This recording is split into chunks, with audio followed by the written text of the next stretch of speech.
ওয়াইজা তাকাররাবাল আবদু ইলাইয়া শিবরা, কোন বান্দা যদি আমি আল্লাহকে পাওয়ার জন্য 1 বিঘত সামনের দিকে আগায়, তাকাররাবতু ইলাইহি জিরা, আমি আল্লাহ তার দিকে 1 হাত পরিমাণ আগাই। ওয়াইজা তাকাররাবা ইলাইয়া জিরান, বান্দা যদি আমাকে পাওয়ার জন্য 1 হাত আগায়, তাকাররাবতু ইলাইহি বা, 2 হাত লম্বা করলে যত জায়গা হয় আমি বান্দার দিকে ততটুকু আগাই।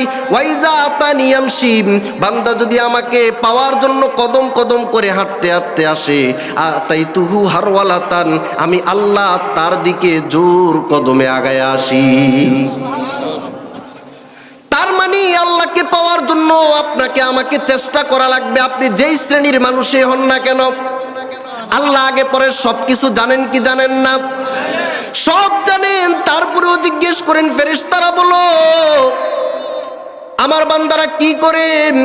ফেরেশতারা জবাব দেয়, তারা আপনার ইউসাব্বিহুনাকা ওয়া ইউকাব্বিরুনাকা ওয়া ইউমাজ্জিদুনাকা ওয়া ইয়াহমাদুনাকা, ও দয়ার মালিক আল্লাহ, ওই লোকগুলো আপনার তাসবিহ পড়ে, ওই লোকগুলো আপনার বরত্বের কথা বলে, ওই লোকগুলো আপনার শ্রেষ্ঠত্বের কথা বলে, ওই লোকগুলো আপনার মাহাত্ম্যের কথা বলে, আপনার প্রশংসায় তারা পঞ্চমুখ। এই রিপোর্টটাই আমরা তাদের কাছে পাইছি। তারা দুনিয়ার কোনো তন্ত্রমন্ত্রের আলোচনা না করে একমাত্র আপনার শ্রেষ্ঠত্ব আর বরত্বের আলোচনা করে। জোরে বলা যাবে নি সুবহানাল্লাহ। আল্লাহ বলেন তারা কি আমাকে দেখছে? ফেরেশতারা জবাব দেয় না না, এই লোকগুলো তো কোনোদিন আল্লাহকে দেখে নাই, আমরা আল্লাহকে সরাসরি কোনোদিন দেখি নাই। আল্লাহ বলে যদি এই বান্দাগুলো আমাকে দেখতো তাহলে তারা কি করত?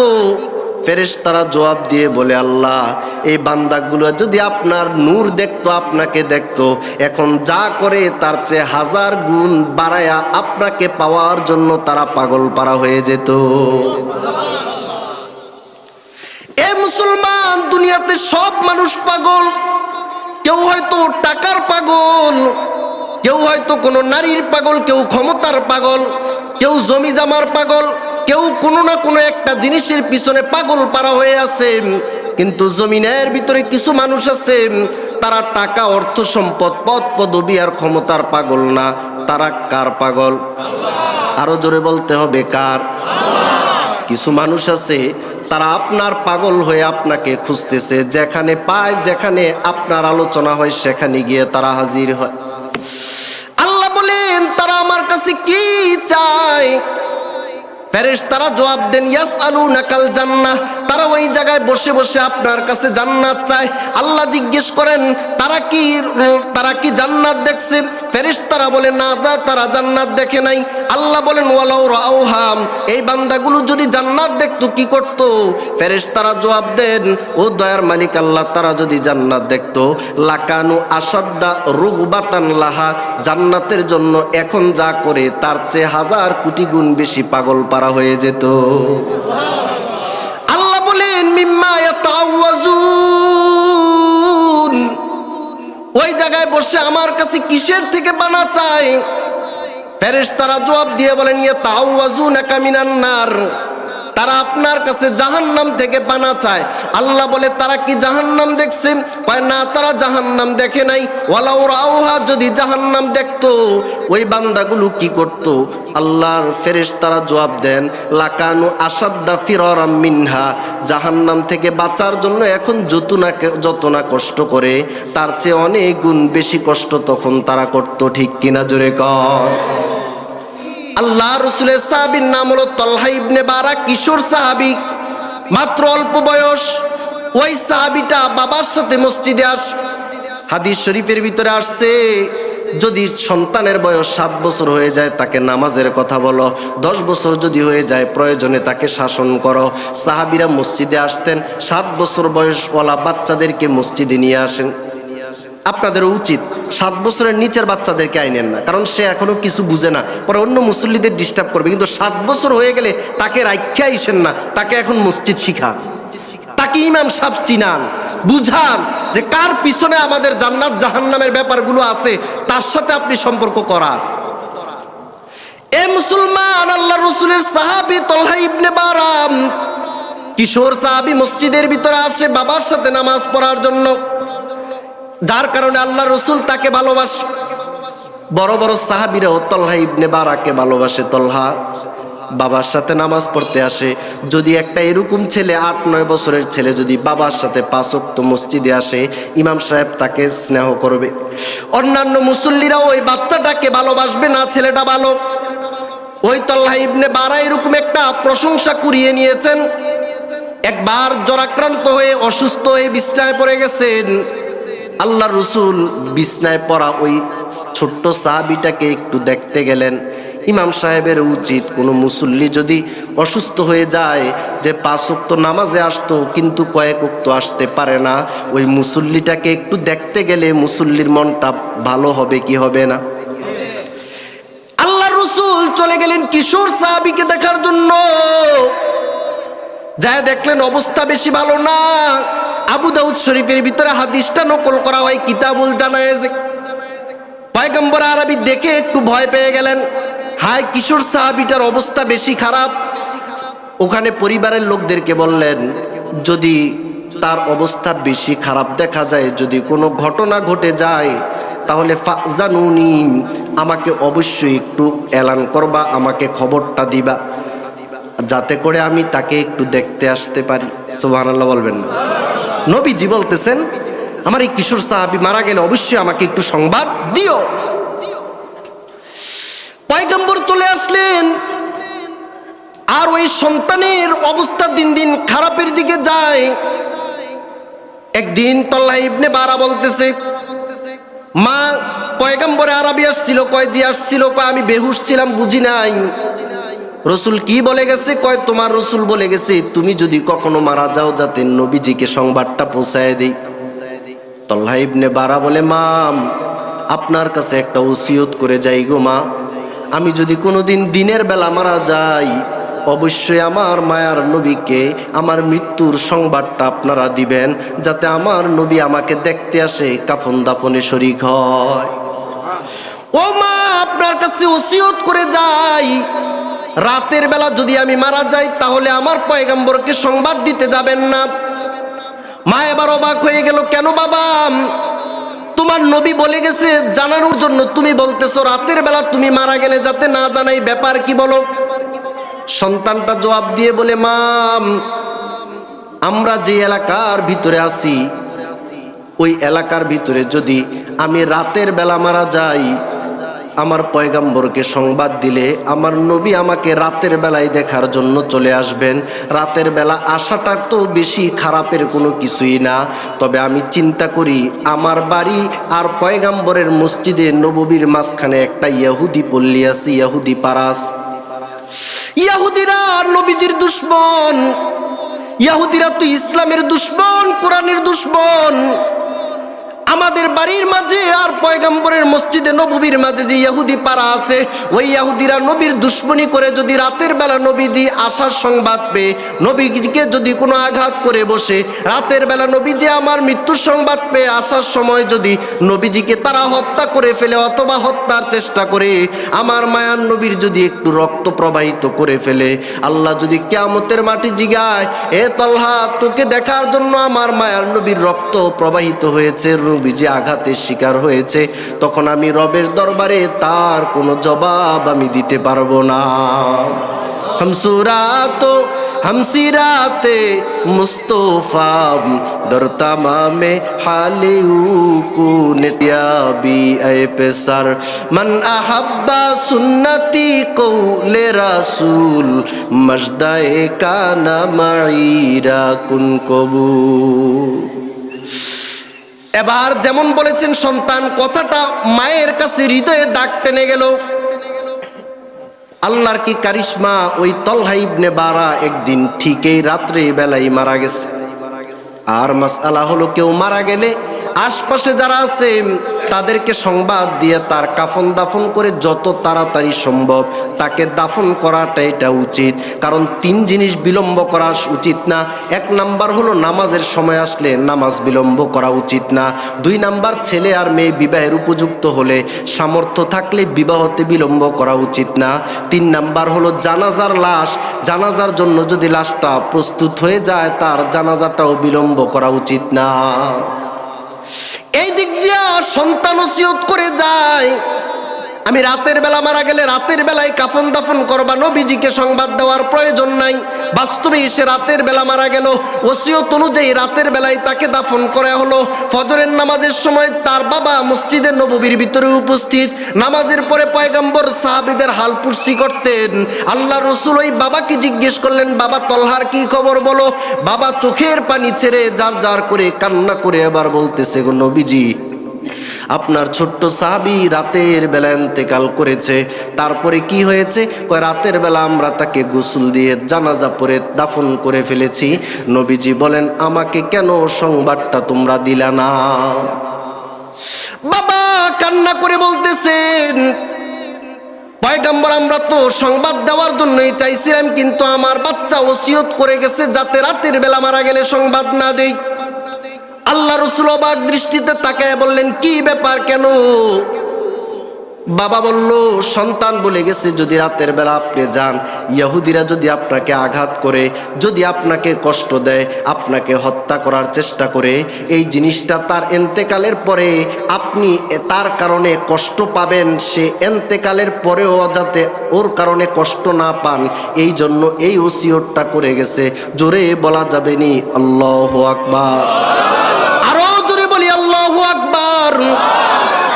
এ মুসলমান, পয়গম্বর এই কথা শুনে আবেগপ্লুত হয়ে বললেন, এ সাহাবারা চলো, যে ছোট্ট সাহাবী নবীর এই পরিমাণ ভালোবাসা নিয়ে কবরে চলে গেছে, চলো আমরা তার কবরটা একটু জিয়ারত করে আসি।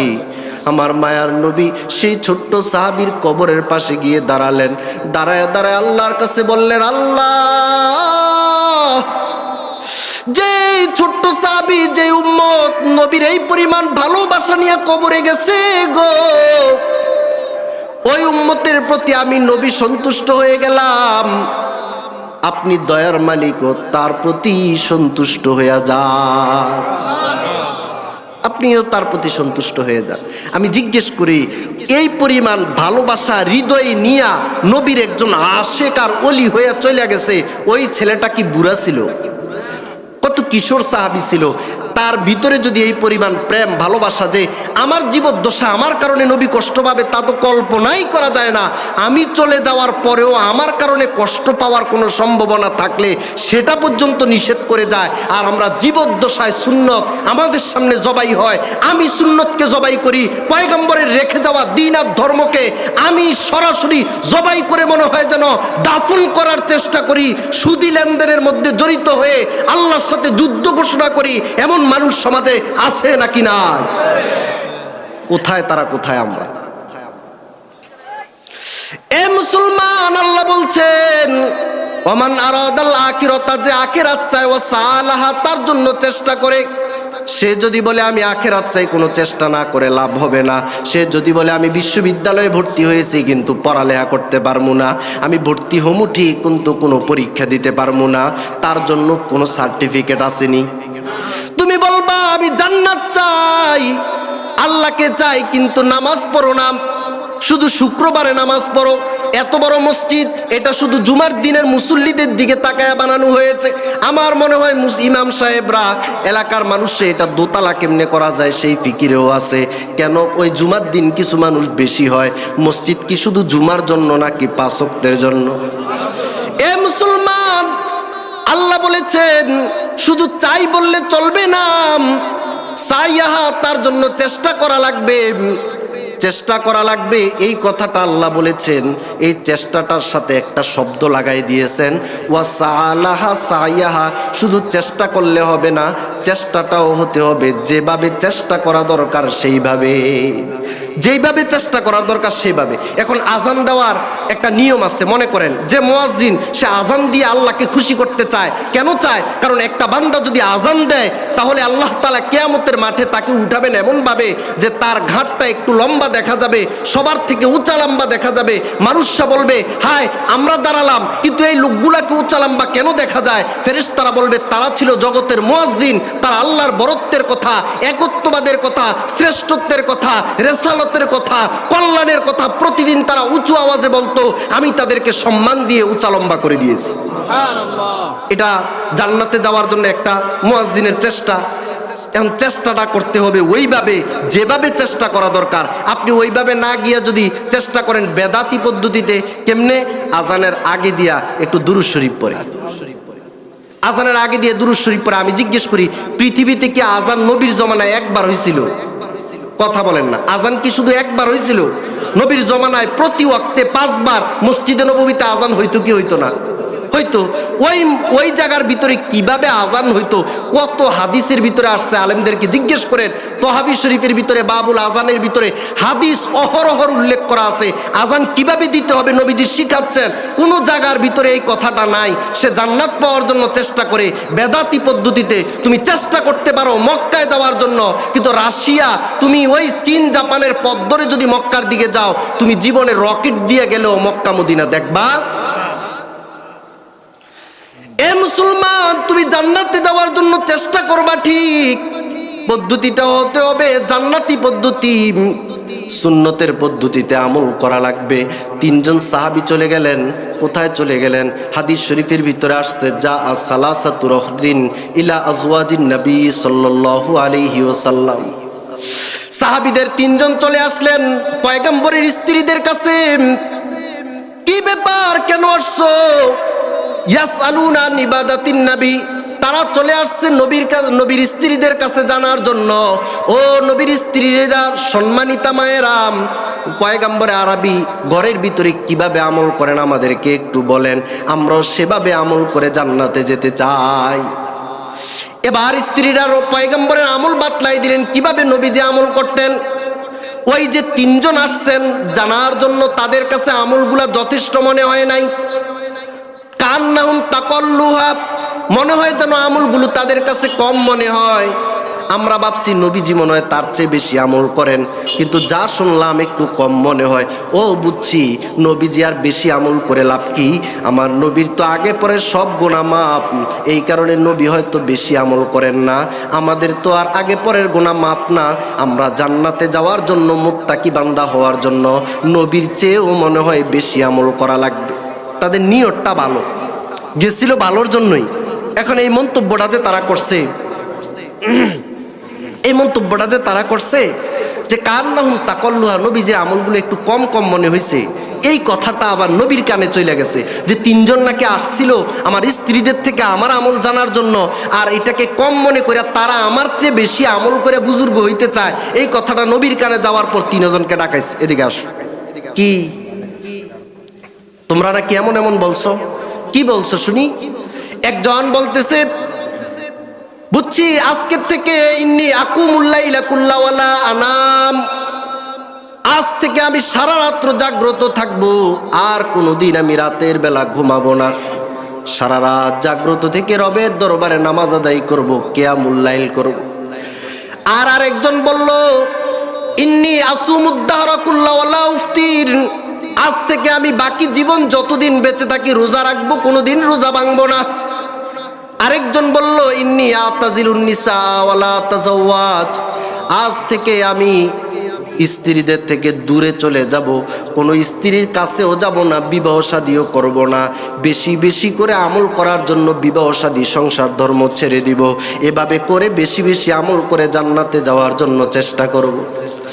আল্লাহ রাসূল বলতেছেন, তোমরা যে মন্তব্যগুলো করছো আমি শুনতে পারলাম, তবে এটা ঠিক নয়।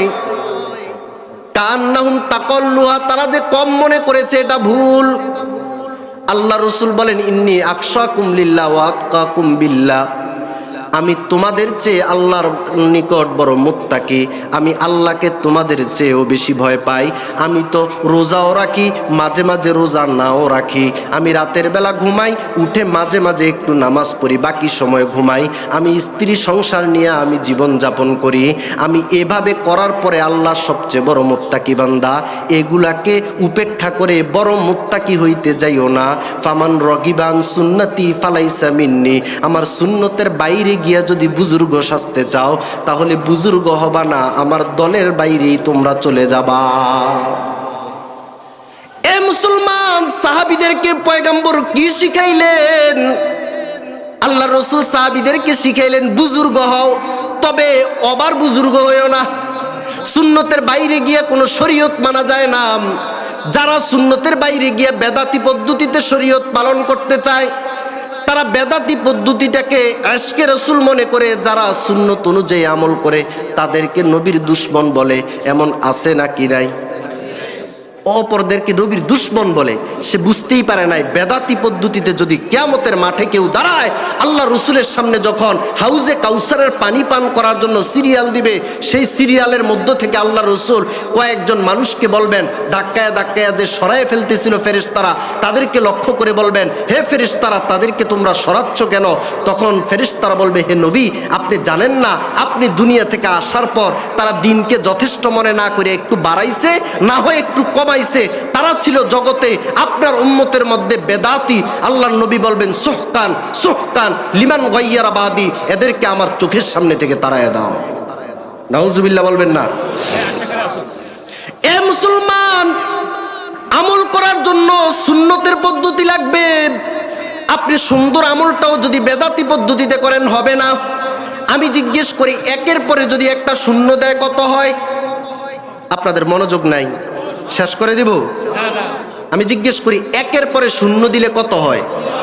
আরেকটা শূন্য দিলে, আরেকটা দিলে, আরেকটা দিলে 1000, 1000-এর সাথে আরেকটা শূন্য দিলে 10,000, 10,000-এর সাথে আরেকটা শূন্য দিলে 1 লাখ, 1 লাখের সাথে আরেকটা শূন্য দিলে 10 লাখ, 10 লাখের সাথে একটা শূন্য দিলে 100 লাখ, তার মানে 1 কোটি। 10 লাখের সাথে একটা শূন্য দিলে 90 লাখ বেড়ে যায়। একটা শূন্যের দাম কত হইল? কথা বুঝেন? এখন একটা শূন্যের দাম কত হয়েছে? 90 লাখ। এ মুসলমান, একের পরে শূন্য দিলে যদি 10 গুণ হয়, আর এভাবে যদি শূন্য বাড়াইতে থাকলে 10 লাখের সাথে একটা শূন্য দিলে 10 লাখের সাথে 1 কোটি পর্যন্ত হয়ে যায়। একটা শূন্যের দাম যদি 90 লাখ টাকা হয়ে যায়, কোনো বান্দা যদি বলে, হায়, যে একটা শূন্যের দাম 90 লক্ষ টাকা, ওই শূন্যটা পরে যাবে কেন? কেউ যদি বলে শূন্যের দাম যেহেতু 90 লক্ষ, এই শূন্যটা পরে যাবে কেন? এই শূন্যটাকে একের আগে আইনা দেই। আমি জিজ্ঞেস করি, একের আগে যদি 100টা শূন্য পর্যন্ত দেয়, ওই শূন্যের কোনো দাম আসেনি? তাহলে শূন্যের দাম একটা দিয়া 90 লাখ বাড়তে পারে, কিন্তু শূন্যটা হতে হয় একের পরে। শূন্যটা যদি একের আগে দেয়, যেমন কোনো সম্মান নাই। আপনি আমল করবেন ঠিক, আমলটা যদি সুন্নতের পদ্ধতি হয়, এটার দাম অনেক বেড়ে যাবে। আর বেদাতি পদ্ধতিতে হলে ধাক্কাইয়া কাতার থেকে বের করা ছাড়া উপায় নাই। এ মুসলমান, আল্লাহ কোরআনে বনি ইসরাইলে বলতেছেন, ওমান আরাদাল আখিরাতা ওয়া সালাহা সায়াহা। আপনারা যারা বসা আছেন পিছনে এবং সামনে ফাঁকা আছে, একটু আগায় বসেন। পিছনে আর বসতে পারছে না, ওনারা দাঁড়ায় আছে। একটু জিকির করিলা ইলাহা ইল্লাল্লাহ, জোরে লা ইলাহা ইল্লাল্লাহ। একটু আগাইতে হবে। একটু যদি এতটুকু আজকে আলোচনাই হলো জান্নাতের জন্য একটু মেহনত করা, চেষ্টা করা। পিছনে যারা আছে ওনারা যাতে বসতে পারে, মাঠে জায়গা হচ্ছে না, পিছনে একটু আগায় বসি মেহরবানি করে। লা ইলাহা ইল্লাল্লাহ, আল্লাহ নামের জিকির করবে যারা, আল্লাহর প্রিয় হবে তারা, আল্লাহর প্রিয় হবে যারা, জান্নাতে প্রবেশ করবে তারা, জোরে লা ইলাহা ইল্লাল্লাহ, জোরে লা ইলাহা ইল্লাল্লাহ। ভাইরা আমার, বন্ধুরা আমার, বলছিলাম, ওয়ামান আরাদাল আখিরাতা, যে আখিরাত চায়, ওয়া সালাহা, আখিরাতের জন্য চেষ্টাও করে, সায়াহা, যেভাবে চেষ্টা করা দরকার যদি বান্দাটা ওইভাবেই চেষ্টা করে, ওইভাবে যদি চেষ্টা করে, আল্লাহ বলেন তার চেষ্টাটাকে আমি মূল্যায়ন করি। তাফসিরের কিতাবে লেখে, যার চেষ্টাকে আল্লাহ মূল্যায়ন করে, তার বিনিময়ে জান্নাত ছাড়া আর কিছুই হতে পারে না। আমলটা কম হতে পারে, এই যে আপনার কাছে আমলটা কম হতে পারে, কিন্তু পদ্ধতিটা যদি সুন্নতের উপর হয়, দেখতে দেখা যায় না, ডাকডুল পিটানোর কোনো ব্যাপার সেবার নাই, অনেক বড় সিরিয়াল ধরে আপনি জাকাত দেওয়ার জন্য এমন কোনো আয়োজন নাই, কিছুই নাই, নীরবে নিবৃত্ত করে যাচ্ছেন। আমলটা যদি সঠিক হয়, একটা আমল যদি পছন্দ হয়, এই আমলের উসিলায় আল্লাহ জান্নাত দিতে পারে কি পারেন? মজার একটা হাদিস মনে পড়ে গেল বুখারী শরীফের। পয়গম্বরে আরবি এশার নামাজ পড়ে বসা, সাহাবায়ে কেরামদের ভিতরে একজন দাঁড়ায় বললেন, ওগো আল্লাহর রাসূল, আমি আপনার দরবারের একজন মুহাজির সাহাবী, আমি আপনার দরবারের মুহাজির সাহাবী, হিজরত করে আসছি এবং আমি মুসাফির, অনেক দূর থেকে হিজরত করে আসছি এবং আমি সফর করে আসছি মুসাফির, আমার কয়েকদিন খাবারের ব্যবস্থা নাই, আমি আসছি আপনার মসজিদে নববীর ভিতরে থাকে আপনার থেকে এলেম কালাম শিখ। ওগো নবীজি, আমি আজকে কয়েকদিন এখানে ক্ষুধার জ্বালায় কষ্ট করতেছি, না হোটেল আছে না খাবার আছে, কোনো কিছুর ব্যবস্থা নাই, আপনি কি আমাকে আজকে একটু মেহমানদারি করাতে পারবেননি? সুবহানাল্লাহ বলবেন না? সাহাবী কার কাছে মেহমানদারি চায়? নবীর কাছে, যে নবী আমি তো আপনার দরবারে পড়ালেখা শিখতে আসছি, কয়েকদিন হয়ে গেল খাবার নেই, ক্ষুধার জ্বালায় আছি, আপনি কি রাত্রেবেলা একটু আমাকে মেহমানদারি করবেন? তো নবীজি অনেক লাজুক ছিলেন, না করেননি, আর না করার কথাও না। হযরত আনাসকে বললেন, আমার স্ত্রীদের কাছে যাও, গিয়ে খবর নিয়ে আসো কোনো স্ত্রীর ঘরে রাতের বেলায় একজন ক্ষুধার্ত মুসাফিরকে মেহমানদারি করানোর মতো কোনো খাবার আছে কিনা একটু জিজ্ঞেস করে আসো। সাহাবী এবার চলে গেলেন, খবর নিয়ে আসলেন। কি খবর নিয়ে আসলাম? কয় সাহাব, আপনার স্ত্রীরা খবর দিয়েছে কারো ঘরে সামান্য একটু পানি আছে, কিন্তু একজন ক্ষুধার্ত মুসাফিরকে খাওয়ানোর মতো পর্যাপ্ত পরিমাণ খাবার কোনো স্ত্রীর ঘরে নাই। আল্লাহ রাসূল এবার সাহাবায়ে কেরামকে সামনে রেখে ডাক দিয়ে বললেন, মাইয়ুজিফু হাযাম, এ সাহাবীরা তোমরা এখানে আসো, অনেক আনসারী সাহাবী স্থানীয় এলাকার, এই যে একজন ক্ষুধার্ত সাহাবী, তার ক্ষুধার জ্বালায় কষ্ট করতেছে, কেউ কি আসো আমার মেহমানটাকে আজকে রাত্রে একটু মেহমানদারি করাবা? আল্লাহু আকবার। কার মেহমান? আমার মেহমান। মেহমানটা নবী বলতেছেন এটা আমার মেহমান। এবার আনসারী সাহাবী আবু তালহা দাঁড়ায় বলেন, লাব্বাইক ইয়া রাসূলুল্লাহ,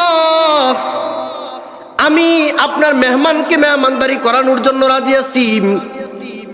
আমার রাসূল এই মেজবানকে বললেন, যাও যাও, তার সাথে তুমি একটু মেহমান হিসেবে তার বাড়িতে চলে যাও। নবীজি দুইজনকে পাঠিয়ে দিলেন, দুইজন চলে গেল। যাওয়ার পর এবার আনসারী সাহাবী স্ত্রীর কাছে গিয়া বলতেছে, আমি যে একজন ক্ষুধার্ত মুসাফির মেহমানকে নিয়ে আসছি, আমি ঘরে খাবার আছে কিনা আমিও তো তোমাকে জিজ্ঞেস করি নাই। হাল ইনদাকি শাই, হে স্ত্রী বলো, ক্ষুধার্ত মুসাফিরকে খাওয়ানোর মতো খাবার তোমার কাছে আসেনি? এবার স্ত্রী বলতেছে, না না, ইল্লা কুতাসিবিয়ানি, শুধু বাচ্চাদেরকে খাওয়ানো যায় এমন স্বাভাবিক কিছু সাধারণ অল্প খাবার আছে, আর কোনো খাবার নাই। এবার স্বামী বলতেছে, আকরিমি জয়ফা রাসূলিল্লাহ, আল্লাহর রসুলের এই মেহমানকে যেভাবেই হোক সম্মানজনক মেহমানদারি আমাদের করানো লাগবে, তুমি সম্মানজনক মেহমানদারির ব্যবস্থা করো। জোরে জোরে বলি সুবহানাল্লাহ। আপনি নিয়ে যান মেহমান, রাতের 11টার সময় চা দোকান থেকে একটা ক্ষুধার্ত, যাকে চিনেন না দেখেননি কোনোদিন, তাকে নিয়ে যদি হঠাৎ রাতের বেলা যান, যাই স্ত্রীকে যদি বলেন একটা মেহমান নিয়ে আসছি, তাকে কিছু খাওয়াও, তার ফ্রিজের ভিতরে রান্না করা তরকারি আছে, শুধু জাল দিলেই চলবে, অথবা খাবার আছে, অনেক কিছুই আছে, তারপরেও সাথে সাথেই সে রাগ করে বলবে, এখন মেহমান নিয়ে আসছেন, ফোন নাই, জানানো নাই, বলা নাই, বাসায় খাবার আছে না নাই জিজ্ঞেস করা নাই, রাতের 11টার সময় মেহমান নিয়ে আসছেন, আমনের মেহমান আমনিই খাওয়ান। এরকম একটা রাগ করে কিছু বলবে কি বলবে না? বলবে, হিট হয়ে যাবে সঙ্গে সঙ্গে। কিন্তু তারা তো সাহাবী, তার স্ত্রী তো সাহাবিয়া, আল্লাহর রসুলের সেই জমানার নবীজির ছাত্র ছাত্রী। জোরে বলা যাবে না আল্লাহু আকবার। এ মুসলমান মুসাফিরকে নিয়ে যায়। এবার যেহেতু শুধু বাচ্চাদের খাবার আছে, কিভাবে মেহমানদারি করানো যায়, বুখারী শরীফের হাদিসের অনুবাদ আপনাদেরকে শোনাচ্ছি। এবার স্বামী স্ত্রীকে বলতেছে, দেখো তোমাকে আমি 3টা পরামর্শ দেই। 1 নাম্বার পরামর্শ হলো, তুমি হাইয়ি তাআমাকি, যতটুক খাবারই আছে না কেন অতটুক খাবারকেই পরিবেশন করার ব্যবস্থা করো। 2 নাম্বার হলো নাউমি সিবিয়ানাকি, আমাদের যে বাচ্চারা আছে এই বাচ্চাদেরকে আজকে খাওয়ানো লাগবে না, তাদেরকে ঘুম পাড়ায় দাও। তারা তো দুপুরে খেয়েছে, মাঝে মাঝে বাচ্চারা সন্ধ্যাবেলা সারাদিন খেলাধুলা করে খাবার না খেয়ে ঘুমায়া পড়ে কি পড়ে না? নাউমি সিবিয়ানাকি, আজকে আমাদের বাচ্চাদেরকে একটু ঘুম পাড়ায় দাও। আর 3 নাম্বার হলো আতফি সিরাজাকি, এবং যখন আমি খাবার খাওয়ার জন্য মেহমানকে নিয়ে বসবো, মাঝখান থেকে বাতিটা নিভায়া দাও।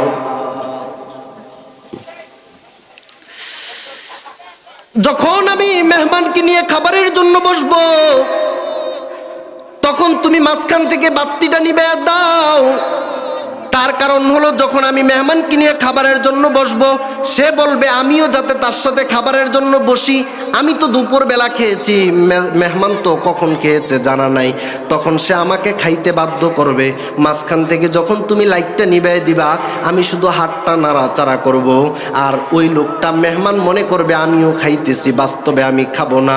এভাবে সবটা খাবার সে খেয়ে যদি একটু তৃপ্ত হয়, আমার রসুলের মেহমান যদি একটু তৃপ্ত হয়, রসুল খুশি হয়ে গেলে খুশি হয়ে যাবেন কে? এবার তিনি যেভাবে বললেন, যেই কথা সেই কাজ। খাবারগুলো প্রস্তুত করে বাচ্চাদেরকে ঘুম পাড়ায় খাবার খাওয়ার জন্য বসছে, বাতিটা নিভাই দিছে। খাবার খেয়ে এবার মেহমান মেজবান ঘুমায়া যায়। ফজরের নামাজ পড়ার জন্য নবীজির পিছনে চলে গেছে। নবীজির পিছনে নামাজ পড়ার পর আল্লাহ রসুলের অভ্যাস ছিল, নবীজি ফজরের নামাজ পড়া মুসল্লিদের দিকে ফিরা বসতেন।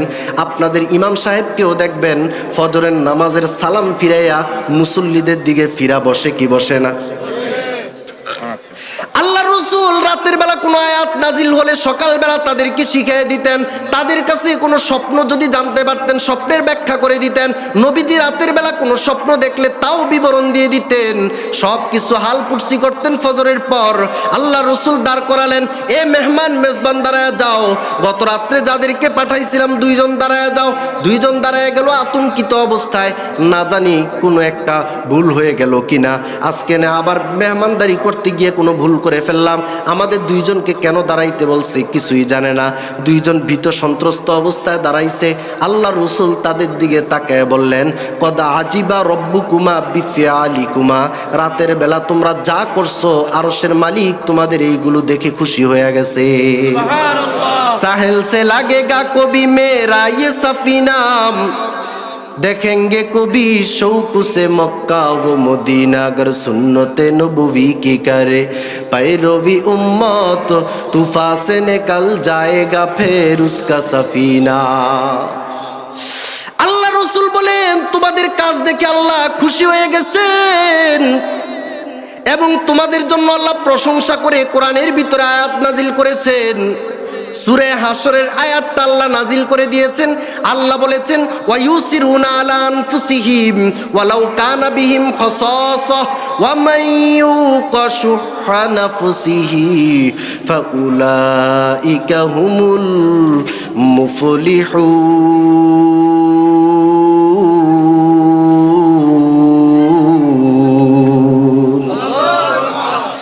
আল্লাহ কোরআনের আয়াত নাজিল করে বলতেছেন, জগতের ভিতরে কিছু মানুষ আছে, তারা নিজেদের উপর আরেকজনকে অগ্রাধিকার দেয়। আরে মুসলমান, নিজেদের প্রয়োজন আছে তারপরেও আরেকজনকে অগ্রাধিকার দেয়। নিজেরাও রাতের বেলা খাবারের প্রয়োজন না খেয়ে আরেকজনকে খাওয়াইছে। অথচ তাদেরও প্রয়োজন আছে, তারও তো দরিদ্র। কোন মানুষদেরকে যদি আল্লাহ এমন একটা দিল দেয়, যেই দিলটার ভিতর আল্লাহ এত প্রশস্ততা দিয়ে দিয়েছেন যে নিজের তুলনায় আরেকজনকে একটু অগ্রাধিকার দিতে পারে, এমন দিলওয়ালা মানুষদের ব্যাপারে আল্লাহ বলতেছেন, ফাউলাইকা হুমুল মুফলিহুন, আমি আল্লাহ বলতেছি ওই লোকগুলোই জমিনের ভিতরে আমার সফল কাম বান্দা। এ মুসলমান, মুসাফিরকে খাওয়ানোর কথা বলি না, আমি তো বলি তোমার আপন ফুফুকে তোমার বাড়ির দাওয়াতের দিন দাওয়াত করছো নি? দেখো তোমার বাড়িতে কত বড় অনুষ্ঠান, তোমার ফুফুকে কেন দাওয়াত দিতে তোমার মনে নাই? ফুফুকে কেন মেহমানদারি করাইতে তোমার মনে নাই? ওই ফুফু তো কোনো দূরের আত্মীয় নাম, ওই ফুফু হলো তোমার বাবার আপন বোন। এই বাড়িতেই তোমার বাবা যেই বাড়িতে খেলে বড় হয়েছে, সেই বাড়িতেই কিন্তু তোমার ফুফু বড় হয়েছিল। বা দাদা বিবাহ দেওয়ার কারণে সেখানে চলে গেছে, না হয় তার কলিজাটার মনটা সব সময় বাবার বাড়িতে পড়ে থাকে কি থাকে না? বাবার বাড়ি থেকে যদি ভাই পুতে ফোন দেয়, আর যদি কোনো কারণে একটু দাওয়াত করে গো, ওই ফুফুর কলিজাটা ঠান্ডা হয়। সে তো আপন ফুফুকে দাওয়াত দিতে মনে থাকে না, সে তো তার বাড়িতে আপন বোনকে দাওয়াত দিতে মনে থাকে না। আপন বোন যে এই জায়গার ভিতরে বড় হয়েছে, এক প্লেটের ভিতরে তারা খাবার খেয়েছে, আজকে মা বাবা বিবাহ দেওয়ার কারণে তারা অন্য জায়গায় চলে গেছে।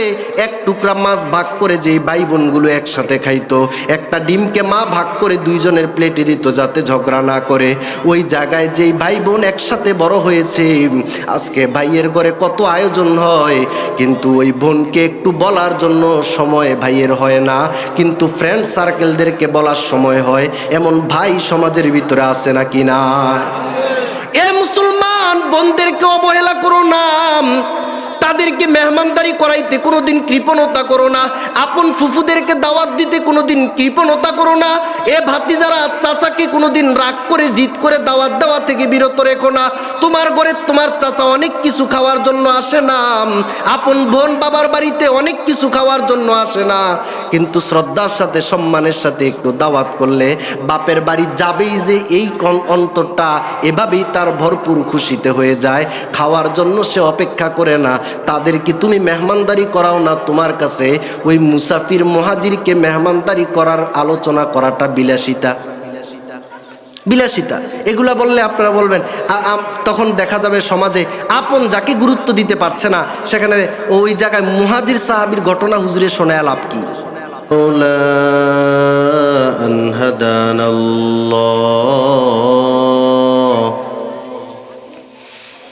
وأكمل لنا ديننا وأتم علينا نعمته ورضي لنا الإسلام دينا ونشهد أن لا إله إلا الله وحده لا شريك له لا ضد له ولا ند له ولا مثل له ولا مثيل له لا وزير له ولا نظير له ولا معين له ولا مشير له ونشهد أن سيدنا وسندنا وحبيبنا وحبيب ربنا وطبيبنا وطبيب قلوبنا ومولانا محمد أرسله الله تعالى بالحق بشيرا ونذيرا وداعيا إلى الله بإذنه وسراجا منيرا أما بعد فأعوذ بالله من الشيطان الرجيم بسم الله الرحمن الرحيم والذين جاهدوا فينا لنهدينهم سبلنا وإن الله لمع المحسنين وقال رسول الله صلى الله عليه وسلم فيما يرويه عن ربه عز وجل إذا تقرب العبد إلي شبرا تقربت إليه ذراعا وإذا تقرب إلي ذراعا تقربت إليه باعا وإذا أتاني يمشي أتيته هرولة اللهم صل على محمد كلما ذكره الذاكرون وكلما غفل عن ذكره الغافلون الحمد لمن قدر خيرا وخبالا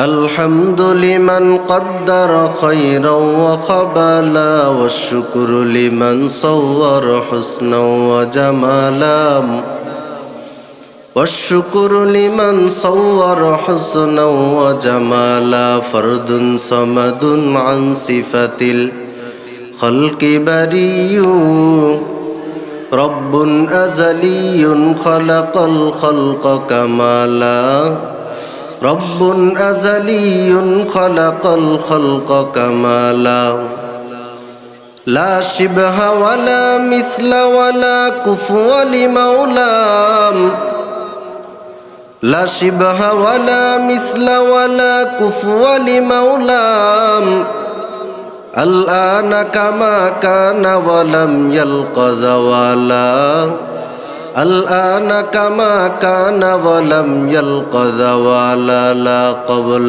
ولا بعد ولا وقت زمانا لا مانع لا حاجب لله تعالى لا مانع لا حاجب لله تعالى মুআজ্জাজ মুহতারাম, সমাজের সকল শ্রেণী পেশার দিনদরুদি মুসল্লিয়ানে কেরাম, মহান রব্বে হাকিমের অসংখ্য অগণিত শুকর ও সুজুদ যে আল্লাহ তাআলা আমাদের সুস্থ সবল রেখে জান্নাতের আশায় রবের সন্তুষ্টির লক্ষ্যে কিছু সময় ফারেক করে দ্বীনি মজলিসে আসার বসার তৌফিক দান করেছেন বলি আলহামদুলিল্লাহ। আজ আমি আপনাদের সামনে যে বিষয়ে দু চারটি কথা আলোচনা করার ইচ্ছা করি সেটা হলো আমাদের সকলকেই আল্লাহর ইবাদিস সলিহিন তথা নেক বান্দা হওয়া আবশ্যক এবং সম্ভব। আমরা চাইলে নবী হতে পারবো না, চাইলে শহীদ চাইলেই হতে পারবো না, এবং চাইলেই আমরা সকলেই সিদ্দিকিনদের কাতারে যেতে পারবো না। তবে আমরা চাইলে আল্লাহর সলিহিন বান্দা হতে পারবো এবং আমাদেরকে সেই স্তরে সকলকে উঠতে হবে। এই আলোচনার বিষয়বস্তুটা আপনাদের কাছে আনকমন মনে হতে পারে। আমরা মনে করি যে জান্নাতে যাবে, আল্লাহর ওলি হবে, এগুলা মনে হয় নির্ধারিত কিছু লোক আছে যারা মাদ্রাসায় পড়বে, দাওরা পড়বে, পাগড়ি মাথায় দিবে, দাড়ি রেখে জুব্বা পরবে, নিচের দিকে তাকায় হাঁটবে মাথায় রুমাল দিয়ে, এই লোকগুলোই মনে হয় আল্লাহর ওলি। আমরা তো কৃষিকাজ করি, আমরা তো শ্রম দেই, কর্মজীবী শ্রমজীবী প্রবাসী, আমরা তো সাধারণ ফ্যামিলির মানুষ, আমরা কি আর আল্লাহর ওলি হতে পারবো? এই ধরনের একটা হীনমন্যতা আমাদের সমাজে আছে নাকি নাই? অথচ এটা অত্যন্ত ভুল। আপনি যা করেন সেই জায়গা থেকেই আপনি আল্লাহর ওলি হতে পারবেন। আপনি যেই বয়সে আছেন সেই বয়সেই আপনি আল্লাহর ওলি হতে পারবেন। আল্লাহর ওলি হওয়ার জন্য পৃথিবীর কোনো আলেম প্রমাণ করতে পারবে না যে বুড়া হওয়া লাগবে। আল্লাহর ওলি হইতে হইলে কি বুড়া হওয়া লাগবে? আল্লাহর ওলি হইতে হইলে কি দাওরা পাস করা লাগবে? তাহলে সব শ্রেণীর মানুষ, গ্রামের মানুষ, সব কর্মজীবী শ্রমজীবী প্রবাসী, সব ফ্যামিলির বংশের মানুষ চাইলে আল্লাহর নেক বান্দা এবং আল্লাহর ওলি হতে পারবে কি পারবে না? কিভাবে পারবে এবং পারতে হবে? আল্লাহ তাআলা কোরআনের মধ্যে এবং পয়গম্বরে আরবির হাদিসের ভিতরে তার কি ফর্মুলা পদ্ধতি বাতিয়ে দিয়েছেন সে সম্পর্কে দু চারটা আলোচনা করব, যাতে করে আমরা আমাদের জায়গা থেকে, আপন জায়গা থেকে আল্লাহর ওলি এবং বন্ধু হতে পারি। সকলে বলি আমিন। قال الله تبارك وتعالى ومن أراد الآخرة وسعى لها سعيها وهو مؤمن فأولئك كان سعيهم مشكورا। আল্লাহ তাআলা কোরআনে হাকিমের মধ্যে বলেন, ওয়ামান আরাদাল আখিরাতা, যেই বান্দাটা দুনিয়া নয় বরং আখিরাত চায়, ওয়াসআ লাহা সাইয়াহা, এবং আখিরাতের জন্য সে চেষ্টা করে, সাইয়াহা যেভাবে চেষ্টা করা দরকার। যদি কোনো বান্দা আখিরাত চায় এবং তার জন্য চেষ্টা করে, ওয়া হুয়া মুমিন, শর্ত হলো বান্দাটা আগে ঈমানদার হওয়া লাগবে। এই বান্দাটা যদি চেষ্টা করে আমি আল্লাহ তার চেষ্টাটাকে মূল্যায়ন করি, আর আল্লাহ যার চেষ্টাকে মূল্যায়ন করে সেই মূল্যায়নটা জান্নাত ব্যতীত আর কিছুই না। এ মুসলমান, আল্লাহ বলেছেন যদি কেউ দুনিয়া নয় বরং আখিরাত চায়। আমরা এখানে যারা বসে আছি, আমরা কি দুনিয়ার আশায় না আখিরাতের আশায়? আজকের এই মাহফিলের পরে সকলকে একটা করে 1000 টাকার নোট দেওয়া হবে এমন এলান হয়েছে। এ মুসলমান, আমরা সবাই আখিরাতের আশায় এখানে আসছি। এই আশাটা এবং এই ভালোবাসাটা শুধু মাহফিলের দিনের জন্য নয়, 24 ঘন্টা সব কাজের ভিতরেই। দুনিয়ার আখিরাত যখন সামনে আসবে, আমি দেখব এখানে আমার আল্লাহ কোনটা পছন্দ করেন। যেই বান্দাটা আখিরাতকে পছন্দ করবে, আল্লাহ তার আখিরাতের জান্নাতের রাস্তাটাকে সহজ করে দেন। পয়গম্বরে আরবি দুনিয়ার মানুষকে শিখে যান, থাকবা দুনিয়াতে কিন্তু কামাই করবা আখিরাতের জন্য। নৌকার ভিতরে আপনি উঠবেন, উদ্দেশ্য হবে আমি ওই পারে যাব। নৌকার নিচে যেই পানি আছে সেটা উদ্দেশ্য না। পানি ব্যবহার করবেন ঠিক, কিন্তু ইচ্ছা হবে আমি পানিকে ব্যবহার করে ও পারে যাব। যদি এটা উদ্দেশ্য না হয়ে পানিটাই উদ্দেশ্য হয়, তাহলে আপনি ডুবে মারা যাবেন, পারে যাওয়ার কোনো রাস্তা থাকবে না। বান্দা যদি আখিরাত চায়, এই চাওয়াটা শুধু যদির ভিতরে না থেকে বাস্তবে রূপ ধারণ করা লাগবে। হযরতে ওমর একদিন পয়গম্বরের ঘরে গেছেন, রাসূল আরবিকে সালাম দিলেন। সালাম আনতে হযরত রাসূল আকরাম বিছানা থেকে উঠে বসলেন। হযরত ওমর বলতেছেন, বুখারীর হাদিস থেকে পাওয়া যায়, আমি দেখলাম নবীজি একটা চাটাইয়ের ভিতরে এতক্ষণ শোয়া ছিলেন। আমার সালামের আওয়াজ শুনে চাটাই থেকে উঠে বসলেন। একটা মানুষ যদি চাটাইয়ের ভিতরে শোয়, তারপরে যদি উঠে, গায়ের ভিতরে চাটাইয়ের একটা দাগ লাগে কি লাগে না? হযরত ওমর বলেন, আমি পয়গম্বরের শরীরের ভিতরে চাটাইয়ের দাগ দেখলাম। আমার মনে অনেক কষ্ট লাগলো। যে মায়ার নবী ছাড়া আমাদের কিছুই আগে পরে নাই, যাকে সৃষ্টি না করলে পৃথিবীর কিছুই নাম, আকায়ে নামদার, মদিনা কা তাজদার, সাইয়্যিদুল মুরসালিন, আমার মায়ার নবী সবার শ্রেষ্ঠ মানুষ, কিন্তু একটা সাধারণ বিছানার ভিতরে ঘুমান। আবেগপ্লুত হয়ে হযরত ওমর নবী আকরামকে প্রশ্ন করে বললেন, আবেদন করে বললেন, উদউল্লাহ লানাম, আপনি আল্লাহর কাছে একটু দোয়া কি করতে পারেন না? ফালইউয়াসসি আলা উম্মতিক, যাতে করে আল্লাহ আপনার উম্মতের ভিতরে একটু সচ্ছলতা, ধনাঢ্যতা দান করে দেয়। ও নবী, আপনি কি আল্লাহর কাছে একটু উম্মতের জন্য দোয়া করে যাবেন না, যাতে আল্লাহ আমাদেরকে সচ্ছলতা দেয়? ওই যে দেখা যায় ফাইনাল ফারিস ওয়ার রুম, পারস্য সম্রাট, রোম সম্রাটের তারা কদউসিয়া আলাইহিম, তাদের সম্পদের কোনো অভাব নাই, তাদের বিলাসিতার কোনো অভাব নাই।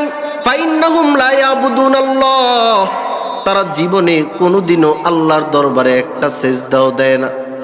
তাদের এত সম্পদ, এত সম্পদ, আর আপনি সর্বশ্রেষ্ঠ মহামানব, আর আপনি সাধারণ বিছানায় ঘুমান, যে একটা মোটা চাদর অথবা তোষক বিছানোর সুযোগ হয় না, খালি বিছানার ভিতরে ঘুমায় যান, একটু দোয়া কি আপনি করতে পারেন না? পয়গম্বরে আরবি বুঝলেন হযরত ওমরের ভিতরে দুনিয়ার বিলাসিতার একটা চিন্তা চলে আসছে। রাসূল আকরাম বললেন, এ ওমর, তোমার কি আল্লাহর ব্যাপারে সন্দেহ হয়? যে দিন আর ইসলাম আল্লাহ আমাদেরকে দিয়েছেন, এটা তোমার জন্য কি যথেষ্ট মনে হয় না? হযরত ওমর বললেন, অবশ্যই যথেষ্ট মনে হয়। আর তুমি যে কাফের মুশরিক পারস্য সম্রাটের উদাহরণ তুমি টানলাম, কদ উজ্জিলাত তাইয়্যিবাতুহুম ফিল হায়াতিদ দুনিয়া, তাদেরকে দুনিয়াতেই বিলাসিতার সুযোগ আল্লাহ সব দিয়ে দিয়েছেন, তাদের আখিরাতেই কিছুই নাই। ওমর, আমি দুনিয়াতে এক কদম পিছনে থাকতে চাই, পরকালে জান্নাতে তাদের থেকে অনেক কদম সামনে থাকার জন্য বলি আল্লাহু আকবার। হামসিরাতে মুস্তফা দর তামামে হালে উ কুন ইত্তেবায়ে সুন্নতে খৈরুল বাশার গিরে লাজেম তাবয়া বি আয় পেসার মান আহাব্বা সুন্নতি কৌলে রাসূল মজদায়ে কানা মাইরা কুন কবুল। এই উমর, তুমি কি বুঝাইতে চাও? বিবাহের দিনে দুলা কিন্তু বেশি একটা খাবার খায় না, রুমাল দিয়ে বসে থাকে। তার মানে তার খাবারের চাহিদাও নাই, বিষয়টা এমন না। ওই জায়গায় তার কোনো গুরুত্ব নাই, বিষয়টা তাও না। বরং বিবাহের দিনে দুলারই সবচেয়ে বেশি দাম। বরযাত্রীরা যদি বলে জামাই নিয়ে আসি নাই, সে কোথায় জানি চলে গেছে, আমাদেরকে খাবার দেন, মেয়ে পক্ষরা জীবনেও খাবার দিবে না, আমাদের দুলা কোথায়? রে মুসলমান, ওই দিন সে কম খায় এবং মুখে রুমাল দিয়ে বসে থাকে দেখে আপনি তাকেই ছোট বলে কথা বলেন না। আপনারা আজকে পেট ভরে খান, কারণ আপনাদের খানা আজকে একদিনেই, বাকি দিন যে তার শাশুড়ি সামনে বসায়া বসায়া বড় বড় মুরগির রোস্টগুলো আর মাছের বড় পিসগুলো খাওয়াবে, ওই দিন তোমরা চোখেও দেখবা না। আল্লাহ রাসূল বলেন হাদিসে কুদসির মধ্যে, হাদিসে কুদসি কাকে বলা হয় আলেমদের মুখ থেকে আপনারা শুনেছেন, তার মানে কথাটা আল্লাহর, শব্দগুলো আমার নবীর। পয়গম্বর আরবি বলেন আল্লাহ বলতেছেন ইজা তাকাররাবাল আব্দু ইলাইয়া শিবরা, কোন বান্দা যদি আমি আল্লাহকে পাওয়ার জন্য এক কদম এক বিগত সামনের দিকে আগায়, তাকাররাবতু ইলাইহি জিরা, আমি আল্লাহ তার দিকে এক হাত পরিমাণ আগাই। ওয়াইজা তাকাররাবা ইলাইয়া জিরাআন, বান্দা যদি আমাকে পাওয়ার জন্য এক হাত আগায়, তাকাররাবতু ইলাইহি বা, দুই হাত লম্বা করলে যত জায়গা হয় আমি বান্দার দিকে ততটুকু আগাই। ওয়াইজা আতানি ইয়ামশি, বান্দা যদি আমাকে পাওয়ার জন্য কদম কদম করে হাঁটতে হাঁটতে আসে, আতাইতুহু হারওয়ালাতান, আমি আল্লাহ তার দিকে জোর কদমে আগায় আসি। তার মানে আল্লাহকে পাওয়ার জন্য আপনাকে আমাকে চেষ্টা করা লাগবে, আপনি যেই শ্রেণীর মানুষই হন না কেন। আপন জায়গা থেকে আল্লাহ কি কাজটা, কি কাজে আল্লাহ খুশি সেটা আপনি বের করা লাগবে, আখিরাতের তালাশ করা লাগবে, তার জন্য আপনার চেষ্টা করা লাগবে। আমি জিজ্ঞেস করি, আপনারা যে এখানে এসে বসেছেন, আজকের দিনে এই এলাকার যেই মানুষগুলো আছে, আজকের এই সময়ের জন্য আল্লাহকে পাওয়ার জন্য এটা হলো আখিরাতের একটা চেষ্টা। যদি এই চেষ্টাটাও মনের ইখলাসের সাথে হয়, আল্লাহ এর উসিলায়ও মাফ করতে পারেন কি পারেন না? মুসলিম শরীফের লম্বা হাদিস আপনাদেরকে শোনাই, ইন্না লিল্লাহি মালাইকাতান ইয়ালতামিসুনা আহলা যিকরি, জমিনের ভিতরে কিছু ফেরেশতা আছে, ফেরেশতাগুলো জমিনের ভিতরে শুধু বিচরণ করে, শুধু বিচরণ করে। কি ব্যাপার, তোমরা কেন বিচরণ করো? ইয়ালতামিসুনা আহলা যিকরি, তারা খুঁজতেছে কোন জায়গায় আল্লাহর গোলামেরা বসে বসে আল্লাহর বরত্ব আর মাহাত্ম্য শ্রেষ্ঠত্বের কথা আলোচনা করে। জোরে বলা যাবে নি আল্লাহু আকবার। যখন তারা কোনো এলাকায় গিয়ে দেখে কিছু লোক তালিম করতেছে আল্লাহর বরত্বের কথা, আল্লাহর জিকিরের কথা, জিকিরের হালকা বসাইছে, তালিমের হালকা বসাইছে, অথবা দিনের আলোচনার এমন হালকা বসাইছে, তারা এই ফেরেশতারা অপর ফেরেশতাদেরকে ডাকতে থাকে, কোথায় গুরুস্তরা, হালুম্মু ইলা হাজাতিকুম, যা খুঁজতেছিলি এই তো এখানে আমি পেয়ে গেছি। জোরে জোরে বলি আল্লাহু আকবার। কি ব্যাপার, কেন ডাকতেছো? যা খুঁজতেছি তা পেয়ে গেছি, চলে আসো। এমন মজলিসের, তালিমের মজলিসের, জিকিরের মজলিসের আশপাশে তারা অবস্থান করে, শেষ পর্যন্ত তারা থাকে, আল্লাহর কাছে রিপোর্ট নিয়ে গিয়ে হাজির হয়। আল্লাহ তো আগে পরে সব জানেন, তারপরেও জিজ্ঞেস করেন ফেরেশতারা কোত্থেকে আসছো, কি নিয়ে আসছো, কি রিপোর্ট নিয়ে আসছো, আমাকে শোনাও। ফেরেশতারা বলে, মালিক আজকে অমুক এলাকা অমুক জায়গায় গিয়ে দেখছি একটা জিকিরের হালকা বসছে। তারা সাপ্তাহিক মাগরিবের পরে জিকির করে, তারা বাসার ভিতরে বসে বসে জিকির করে, মাঝে মাঝে এশার নামাজের পরে তারা তালিম করে। আজকে তারা মাহফিলের জন্য, আপনার বরত্ব আর দিনের আলোচনার জন্য তারা বসছে। এরকম একটা রিপোর্ট নিয়ে আল্লাহর কাছে তারা উপস্থিত হয়। আল্লাহ আগে পরে সবকিছু জানেন কি জানেন না? সব জানেন, তারপরেও জিজ্ঞেস করেন ফেরেশতারা, বলো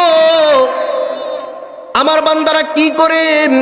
ফেরেশতারা জবাব দেয়, তারা আপনার ইউসাব্বিহুনাকা ওয়া ইউকাব্বিরুনাকা ওয়া ইউমাজ্জিদুনাকা ওয়া ইয়াহমাদুনাকা, ও দয়ার মালিক আল্লাহ, ওই লোকগুলো আপনার তাসবিহ পড়ে, ওই লোকগুলো আপনার বরত্বের কথা বলে, ওই লোকগুলো আপনার শ্রেষ্ঠত্বের কথা বলে, ওই লোকগুলো আপনার মাহাত্ম্যের কথা বলে, আপনার প্রশংসায় তারা পঞ্চমুখ। এই রিপোর্টটাই আমরা তাদের কাছে পাইছি। তারা দুনিয়ার কোনো তন্ত্রমন্ত্রের আলোচনা না করে একমাত্র আপনার শ্রেষ্ঠত্ব আর বরত্বের আলোচনা করে। জোরে বলা যাবে নি সুবহানাল্লাহ। আল্লাহ বলেন তারা কি আমাকে দেখছে? ফেরেশতারা জবাব দেয় না না, এই লোকগুলো তো কোনোদিন আল্লাহকে দেখে নাই, আমরা আল্লাহকে সরাসরি কোনোদিন দেখি নাই। আল্লাহ বলে যদি এই বান্দাগুলো আমাকে দেখতো তাহলে তারা কি করত? ফেরেশতারা জবাব দিয়ে বলে আল্লাহ, এই বান্দাগুলো যদি আপনার নূর দেখতো, আপনাকে দেখতো, এখন যা করে তার চেয়ে 1000 গুণ বাড়ায়া আপনাকে পাওয়ার জন্য তারা পাগল পারা হয়ে যেত। এ মুসলমান, দুনিয়াতে সব মানুষ পাগল। কেউ হয়তো টাকার পাগল, কেউ হয়তো কোনো নারীর পাগল, কেউ ক্ষমতার পাগল, কেউ জমি জামার পাগল, কেউ কোনো না কোনো একটা জিনিসের পিছনে পাগল পারা হয়ে আছে। কিন্তু জমিনের ভিতরে কিছু মানুষ আছে, তারা টাকা, অর্থ সম্পদ, পদ পদবি আর ক্ষমতার পাগল না। তারা কার পাগল? আরো জোরে বলতে হবে কার? কিছু মানুষ আছে তারা আপনার পাগল হয়ে আপনাকে খুঁজতেছে, যেখানে পায়, যেখানে আপনার আলোচনা হয় সেখানে গিয়ে তারা হাজির হয়। আল্লাহ বলেন তারা আমার কাছে কি চায়?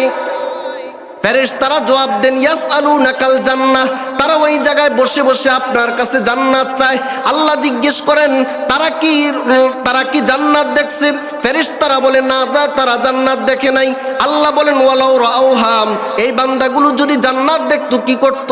ফেরেশতারা জবাব দেন ও দয়ার মালিক আল্লাহ, তারা যদি জান্নাত দেখতো লাকানু আসাদ্দা রুগবাতান লাহা, জান্নাতের জন্য এখন যা করে তার চেয়ে 1000 কোটি গুণ বেশি পাগল পারা হয়ে যেত।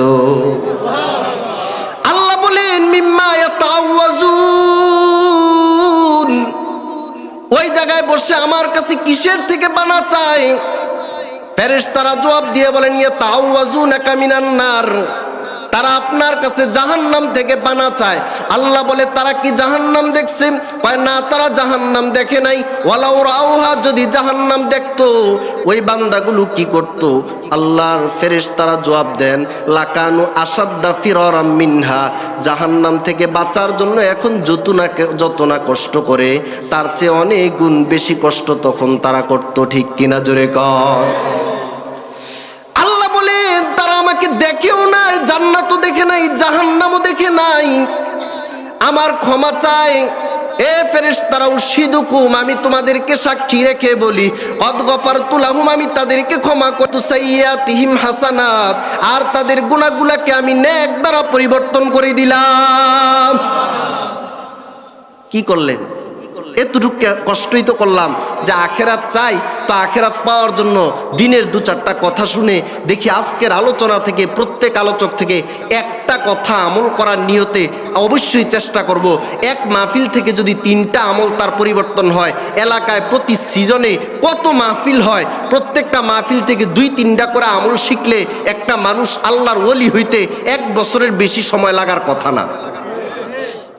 কিন্তু শুনতেই আছে, কিন্তু আজও কোনো পরিবর্তন তার ভিতরে নাই। তাহলে তো হলো না। আল্লাহ বলেন ওয়ামান আরাদাল আখিরাত, কোন বান্দা যদি আখিরাত চায়, শুধু যদি বলে আমি আখিরাত চাই, এখানে যদি বলি কে কে জান্নাত চান সবাই হাত উঠে বলবেন আমি জান্নাত চাই। কে কে আল্লাহকে পাওয়ার জন্য চান আপনি বলবেন আমি চাই, সবাই হাত উঠে বলবেন। কিন্তু যখন বলা হবে জান্নাতের এটা আমল, এটা জাহান্নামের আমল, তখন বলে হুজুরদের সব কথা মানা যায় না। এমনি সবাই জান্নাত চায়, কিন্তু হুজুররা হালাল হারাম এটা যদি ভাঙ্গা বইলা দেয় যে এভাবে টাকা লাগানো জায়েজ নাই, এটা হারাম, এভাবে উপার্জন করা এটা হারাম, অন্যায়ভাবে ধোকা দিয়ে মাল কিনা হারাম, জানা শোনা অবস্থায় চুরির মাল কিনা হারাম, বোনের হক নষ্ট করা হারাম, এভাবে করে করে যদি বলা হয়, তখন ওয়াজ থেকে উঠে যাবার সময় হাতটা টানা দিয়ে বলে হুজুররা কত কথাই কয়, সব কথা মানান যাবে না, হুজুরে একটু বাড়াইয়েই কয়। আমরা বাড়াইয়ে কই। আবার বলে হুজুররা সরকারের খায়, মসজিদে আজান দেয়, আমরা সরকারের খাই। কি হুজুরের 3 ঘন্টা ওয়াজ ওরা এক ঝাড়িতে মুহূর্তেই শেষ। এ মুসলমান, তুমি যদি বাস্তবেই চাও, জান্নাত চাও, আখিরাত থেকে বাঁচতে চাও, তাহলে আল্লাহ আপনার পথ সুগম করে দিবেন। এটা আল্লাহর কথা। ইউসুফ নবীকে যখন জুলাইখার রুমের ভিতরে আবদ্ধ করে বলতেছে আমার কামনা বাসনা পূরণ করা লাগবে, এই প্রাসাদটা আমার, এই রুমটাও আমার, দরজাটা লাগাইছি আমি, দরজার চাবিও আমার কাছে, আজকে আমি আমার মনের কামনা বাসনা পূরণ না করলে এখান থেকে কোনো ছাড় নাই। ইউসুফ নবী দেখলেন বাঁচার কোনো রাস্তা নাই। আমি যেই রুমের ভিতরে আছি, এই রুম থেকে দরওয়াজা পর্যন্ত জায়গা আছে, বাকি সবগুলো তালা মারা। বর্ণিত আছে কোন জায়গায় 11টা দরওয়াজা, সবগুলো তালা লাগাই দিছে।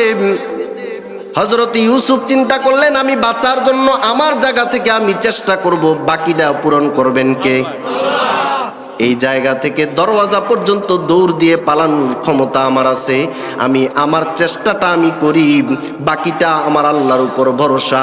ইউসুফ নবী সে বাঁচার জন্য যখন দরওয়াজা পর্যন্ত গেলেন, একটা একটা করে 11টা দরওয়াজা খুলে দিয়েছিলেন কে? এ মুসলমান, সবগুলো দরওয়াজা খুলে ইউসুফকে আল্লাহ বাঁচাই দিয়েছেন। সে আল্লাহ এখনো আছেন নাকি নাই? আরে মুসলমান, ওই আল্লাহ এখনো আছেন। ওই আল্লাহর পাওয়ার জন্য, আল্লাহর জান্নাত পাওয়ার জন্য আমাদেরকে কদম কদম করে যদি চেষ্টা করি, সে আল্লাহ এখনো আমাদের জান্নাতের রাস্তাগুলো খুলে দিতে পারেন কি পারেন না? তো জান্নাতে যাইতে একটু কষ্ট করা লাগবে, খারাপ লাগবে। যা হালাল হারাম বাইসা চললে, পর্দা করিয়া চলতে একটু কষ্ট হবে। ভাবির সাথে দেখা দিতে তো ভালো, ভাবি খাবার বেড়ে দেয়, বড় ভাবি মায়ের মতো বইলা প্রাপ্তবয়স্ক দেবরকে খাবার বেড়ে দেয়, দেবর ভাবি বাসুর সবাই মিলে একসাথে খাবার খায় বসে বসে, এটা তো আরাম। কারণ আলাদাভাবে খাবার খেতে হলে কষ্ট, 2 বার বসতে হবে, ওইটা কষ্ট, এটা আরাম। জান্নাতে যাইতে হইলে একটু কষ্ট করা লাগবে। এতটুকু কষ্ট করেও যদি জান্নাতে যাওয়ার জন্য চেষ্টা করতে না পারি, আপনি কি চেষ্টা করবেন আমাকে বলেন? আল্লাহ যখন জান্নাত বানাইলেন, হাদিস শরীফের ভিতরে আসছে, বুখারীর রওয়ায়াত, তিরমিজি শরীফের মধ্যেও আছে, লাম্মা খলাকাল্লাহুল জান্নাতা ওয়ান নার, আল্লাহ যখন জান্নাত বানাইলেন, জাহান্নাম বানাইলেন, আল্লাহ জিব্রাইলকে বললেন, এ জিব্রাইল, এই যে জান্নাত আমি তৈরি করলাম, যাও উনজুর ইলাইহা ওয়া ইলা মা আদাতু লি আহলিহা ফিহা, যাও যাও জান্নাতটা একটু দেখো, জান্নাতের ভিতরে আমি কি নাজ নেয়ামতগুলো আমার মোমেন বান্দাদের জন্য, প্রিয় বান্দাদের জন্য তৈরি করে রাখছি, একটু দেখে আসো। জিব্রাইল আমিন চলে গেলেন জান্নাত দেখার জন্য। জান্নাতের নাজ নেয়ামত দেখে আসলেন। জান্নাতের এত সুন্দর সুন্দর নহর, জান্নাতের ভিতরে পরিচ্ছন্ন 1 নাম্বার দুধের নহর, জান্নাতের ভিতরে পরিচ্ছন্ন পানির নহর, জান্নাতের ভিতরে 1 নাম্বার খাঁটি মধুর নহর, জান্নাতের ভিতরে খমরতা প্রিয় একটা সুন্দর পানীয় মদ যেটা জান্নাতের হবে সেটার নহর। এভাবে জান্নাতের নাজ নেয়ামতগুলো দেখে আসলেন। আসার পরে আল্লাহ জিজ্ঞেস করলেন, কেমন দেখলা? জিবরাইল আমিন বলতেছে, আল্লাহ এত সুন্দর জান্নাত আপনি তৈরি করেছেন, ওয়াল্লাহি লা ইয়াসমাউ বিহা আহাদুন ইল্লা দাখালাহা। ও দয়ার মালিক, এই জান্নাতের বিবরণ যদি পৃথিবীর কোনো জিন আর মানুষ শোনে গো, একটা মানুষও বাকি থাকবে না যে মানুষটা জান্নাতে প্রবেশ করবে না, বরং পৃথিবীর সব মানুষ এই জান্নাতে প্রবেশ করবে। আল্লাহ বলতেছেন, জিবরাইল এতটুকু দেখেই তুমি মন্তব্য করো না, জান্নাতে যাওয়ার জন্য কি কি আমল করা লাগবে ওইটাও তুমি একটু দেখে আসো। এবার দেখলেন হুজিবাতিল জান্নাতু বিল মাকারি, আল্লাহ জান্নাতকে বেষ্টন করে রাখছেন কষ্টসাধ্য আমল দিয়ে। তার মানে কিছু কষ্টসাধ্য আমল করেই আপনাকে জান্নাতে যাওয়া লাগবে। আমি জিজ্ঞেস করি, যখন পৃথিবীর পশু পাখিগুলো ঘুমায়, যখন পৃথিবীর সব মানুষগুলো ঘুমায়, সেই সময় সুবহে সাদিকে মুয়াজ্জিন যখন আজান দেয়, আসসালাতু খায়রুম মিনান নাওম,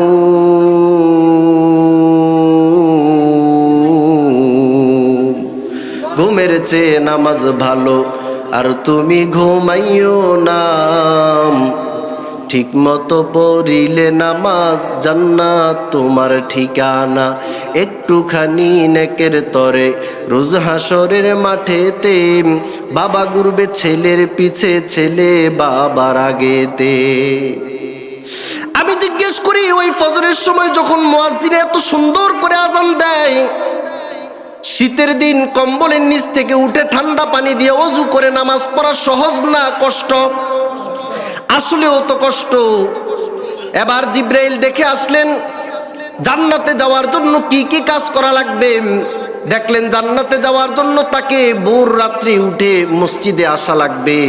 আজকের দিনটার কথাই আমি আপনাদেরকে জিজ্ঞেস করে বলি, যদি এতটুকুর পরীক্ষায় আমরা যাচাই করতে যাই, আজকে ভূমিকম্পে যদি আমরা সকলেই এরকম এমন হতো, আল্লাহ না করুক, যদি মানুষগুলো আজকে মারা যাইতো, তাহলে রবের দরবারে ফজরের নামাজ পড়ে নাই এমন আসামি হয়ে আমাদের দাঁড়াইতে হইতো কি হইতো না?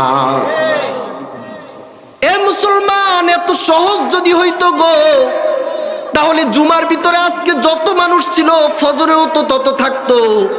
ওই সময়ের আমলটা অনেক কষ্ট। আবার দুপুরবেলা কাজ ছেড়ে জোহরের নামাজ পড়া কষ্ট, বিকালবেলা ওই অফিস আদালত গোছানোর টাইমে আসরের নামাজ পড়া কষ্ট, সারাদিন কাজ করে ক্লান্ত শ্রান্ত পরিশ্রান্ত শরীর নিয়ে মাগরিবের নামাজ পড়া কষ্ট, রাতের বেলা টিভির পর্দায় বসে থাকা আরাম, সেই সময় গিয়ে আবার এশার নামাজ পড়া কষ্ট। জীবনের উপার্জনের টাকা দিয়ে 6-7 লাখ টাকা খরচ করে হজ করাটা তার জন্য কষ্ট। নিজের জন্য কামাই করা টাকা থেকে 1 লক্ষ থেকে 2,500 টাকা যাকাত আদায় করা তার জন্য কষ্ট। আর পর্দার সাথে এলাকার ভিতরে মা বোন আত্মীয় স্বজন বাদ দিয়ে, মানে যাদের সাথে পর্দা করা জরুরি তাদের সাথে পর্দা করা কষ্ট। এভাবে পর্দার আমল থেকে নিয়ে জান্নাতে যাওয়ার আমলগুলো সবগুলো কষ্টকর। এই সব জিব্রাইল দেখে এসে বলতেছেন, আল্লাহ আগে যে মন্তব্য করেছি সেই মন্তব্যটা একটু পরিবর্তন করতে চাই। এ জিব্রাইল কি বলো? এবার জিব্রাইল বললেন, আল্লাহ খশিতু আল্লাহ ইয়াদখুলাহা আহাদুন, আমার মনে হইতেছে একটা মানুষও এত কষ্ট করে জান্নাতে যেতে পারবে না। একটা মানুষও যেতে পারবে না। এত এত কষ্টসাধ্য জিনিস দিয়া আপনি জান্নাতকে বেষ্টন করে রাখছেন। সব কষ্টগুলো পার হয়ে ভিতরে যেতে হবে। নারিকেলের উপরে কোনো মজা নাই, কষ্ট করে তার সিল্কাগুলা ছিলানো লাগে, তারপরে মালাটা ভাঙ্গা লাগে, তারপরে গিয়ে তার মজার জিনিস সে পায়, তারপরে সে পানি পায়, আঁশ পায়, নারিকেল পায়, মজার জিনিস পায়। জান্নাতে যেতে হলে এই কষ্টের সবগুলো পর্দা উপেক্ষা করে তাকে ডিঙ্গিয়ে জান্নাতে যেতে হবে। জান্নাতে যাইতে কিছু কষ্ট করা লাগবে কি লাগবে না? এবার আল্লাহ বলতেছে, রে জিব্রাইল যাও যাও, ওই যে আমি জাহান্নাম তৈরি করে রাখছি, উনজুর ইলাইহা ওয়া ইলা মা আদাততু লিআহলিহা ফিহা, জাহান্নামটা একটু দেখে আসো, জাহান্নামের ভিতরে কি শাস্তি আমি নির্ধারণ করে রাখছি। এবার জিব্রাইল জাহান্নামটা দেখে আসবেন। আসার পর আল্লাহকে বলবেন, আল্লাহ এত কঠিন, এত ভয়ঙ্কর, এত ভয়ঙ্কর জাহান্নাম, এত কঠিন শাস্তির জাহান্নাম, খশিতু আল্লাহ ইয়াদখুলাহা আহাদুন, আমার আশঙ্কা হয় আপনার এই জাহান্নামটা ফাও যাবে। জাহান্নামের এমন শাস্তির কথা পৃথিবীর কোনো মানুষ যদি শোনে, একটা বান্দাও তো জাহান্নামে যাইবে না, আপনার জাহান্নামগুলো ফাও পড়ে থাকবে। আল্লাহ বলেন, জিব্রাইল তুমি যাও, জাহান্নামকে আমি কি দিয়ে বেষ্টন করছি ওই জিনিসটাও একটু দেখে আসো। এবার আল্লাহ হুজিবাতিন নারু বিশাহাওয়াত, জাহান্নামকে লোভাতুর জিনিস দিয়া, লোভনীয় জিনিস দিয়ে আল্লাহ জাহান্নামটাকে বেষ্টন করে রাখছেন। মানুষ লোভে পইরা ওই জিনিসগুলাতে যখন মুখ দিবে, জাহান্নামের বর্ষির ভিতরে আটকায়া যাবে। এবার লোভনীয় জিনিস দিয়ে আল্লাহ জাহান্নামকে বেষ্টন করে রাখছেন কেমন? চাকরি করলে মাসে আমি 20,000 টাকা পাবো, সারাদিন কাজ করা লাগবে, ডিউটি করা লাগবে। সে এখন চাকরি করতে রাজি না, লোভে পড়ছে, সে চুরি করবে আর ডাকাতি করবে। এক রাত্রে যদি একটা গাড়িকে ঠেক দিয়ে ডাকাতি করা যায়, এক রাত্রেই 20,000 টাকা। এটা একটু ভাল লাগতেছে শূন্য, প্রতি রাতেই 20,000, মোবাইল আরো কত কিছু। তখন সে লোভে পইরা চাকরি করে 20,000 তার কষ্ট, কিন্তু এক রাত্রেই 20,000 পেয়ে যাবে। যদি ডাকাত দলের সদস্য হতে পারে, চোর কমিটির সদস্য যদি সে হতে পারে, তখন সে লোভে পইরা ওইগুলাতে জড়ায়। সে আসলে লোভনীয় জিনিসে জড়াচ্ছে না, জাহান্নামের বর্ষির ভিতরে আটকাইতেছে, জাহান্নামের রশিতে আটকায়। এ মুসলমান, সে তো দেখতেছে টাকাগুলা যদি এভাবে পড়ে থাকে টাকার মান কমে যাবে। চলো টাকাগুলাকে ওই দিকে একটু সুদে লাগাই, জমিনের উপর লাগাই।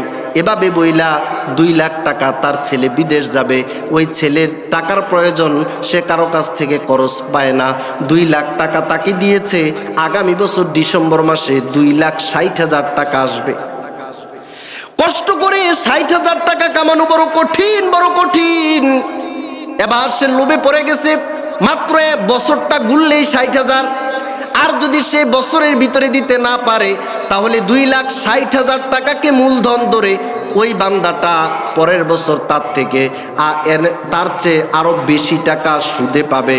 চিন্তা করে দেখলো, কষ্ট করে কামান করা কে সুদে যদি লাগাই দেই, তাহলে এইখান থেকে টাকাটা একটু বেশি আসবে। এই লোভের ভিতরে সে পড়ে। আমি বলি, সে লোভে পড়তেছে নাকি আংটায় আটকাইতেছে? আংটায়। সে জাহান্নামের রশিতে আটকাচ্ছে, বর্ষিতে আটকাচ্ছে। এবার লোভনীয় জিনিসগুলো দেখে জিব্রাইল বলবেন, ও দয়ার মালিক, আপনি এত লোভাতুর জিনিস দিয়ে জাহান্নামটাকে বেষ্টন করে রাখছেন। মানুষ তো লোভগুলা সহ্য করতে পারবে না, সুদের ভিতরে আটকায়া যাবে, জাহান্নামের সেই রক্তের নদীর ভিতরে সে পড়ে যাবে। এভাবে করে করে জাহান্নামে যখন মানুষগুলো চলে আসবে লোভাতুর জিনিসগুলো দেখে, আমার মনে হয় খশিতু আল্লাহ ইয়ানজুয়া মিনহা আহাদুন, জাহান্নাম থেকে মনে হয় পৃথিবীর একটা মানুষও বাঁচতে পারবে না, একটা মানুষও বাঁচতে পারবে না। সবাই লোভে পইরা, এরকম লোভে পইরা টাকায় বাচ্চা দেয়, ওর টাকায়, এরকম টাকায় সুদ টাকাকে সুদে লাগায়, এরকম মানুষ আছে নাকি নাই? সে লোভে পড়ছে। আমি জিজ্ঞেস করি, টাকা টাঙ্গের ভিতরে ড্রয়ারের ভিতরে যদি রাইখা দেন, 1 বছর পরে 2 লাখ টাকা বাইর করলে কি এটা বাচ্চা দিব? কিন্তু ওর টাকা বাচ্চা দেয়। ওই যে লাগাইছে লারে সারে, সে কি একটা লারুন না? এ মুসলমান, এইভাবে তো জান্নাত কামাই করা যাবে না।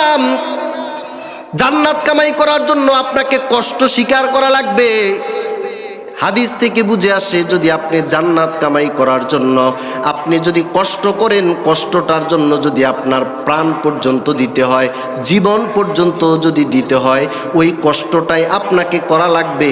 তারপরেও যেই কোনো কিছুর মূল্যে জাহান্নাম থেকে বাঁচা লাগবে কি লাগবে না? যেই কোনো বয়সের যেই কোনো মানুষ, আপনি হালাল হারাম বাইসা যদি চলেন, যেই কাজটাই করেন, আপনার মোবাইলের ভিতরে একটা নাম্বার রাখেন। কার নাম্বার রাখবেন? আপনার মোবাইলে পাশের সিএনজির ড্রাইভারের নাম্বার আছে, আপনার মোবাইলের ভিতরে ওই যে ডিসপেন্সারি, ওই যে ফার্মেসি, তার নাম্বার আছে, বিকাশ দোকানের নাম্বার আছে, আপনার কাছে পুলিশের নাম্বার আছে, ওই যে ফায়ার সার্ভিসের নাম্বার আছে। কত নাম্বার আপনার মোবাইলে আছে সমস্যার সমাধানের জন্য। অ্যাম্বুলেন্সের নাম্বার আছে, নার্সের নাম্বার আছে, হোমিও ডাক্তারের নাম্বার আছে, নেতার নাম্বার আছে, চেয়ারম্যানের নাম্বার আছে, মেম্বারের নাম্বার আছে, সর্দারের নাম্বার আছে।